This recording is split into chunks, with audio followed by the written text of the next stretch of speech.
অনেকেই যারা আহত হয়েছে এবং চিকিৎসা নিয়েছে, এই তথ্যটাও কিন্তু আমি সিভিল সার্জন মহোদয়ের কাছ থেকে সংগ্রহ করেছি এবং তাদের আমরা দ্রুত আরোগ্য লাভ করুক সেই দোয়া করছি। একই সঙ্গে তাদেরকে যদি কোনো সহায়তা, বিশেষ করে সরকারিভাবে যদি কোনো সহায়তা দেওয়া হয়, সেটা আপনাদের সবার কাছ থেকে তথ্য নিব এবং আমাদের কাছে কিন্তু বিশেষ করে হাসপাতালে যে তথ্যগুলো আছে সেই আমরা ডকুমেন্টসগুলো নিব, সেই ডকুমেন্টস দিয়ে তাদেরকে সহায়তা করা হবে। বাজার মনিটরিং কমিটি আছে এবং অন্যান্য যদি সদস্য প্রয়োজন হয় আমরা এই সদস্য সম্পৃক্ত করে আমরা বাজারগুলো মনিটরিং করব।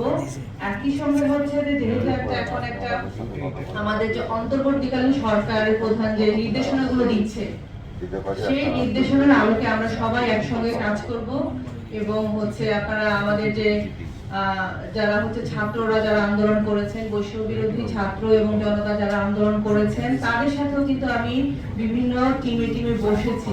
তা আমাদের একজন এখানে সম্মানিত সদস্য বলেছিলেন যে আমাদের এই সভায় যদি তাদেরকে ইনক্লুড করলে ভালো হতো। এই কথাটা আমার মাথায় এসেছিল, আমিও চিন্তা করেছি এবং তাদের সবার সাথে কিন্তু আমি আলাদা আলাদা করে 5-6টি গ্রুপের সাথে আমি বসেছি।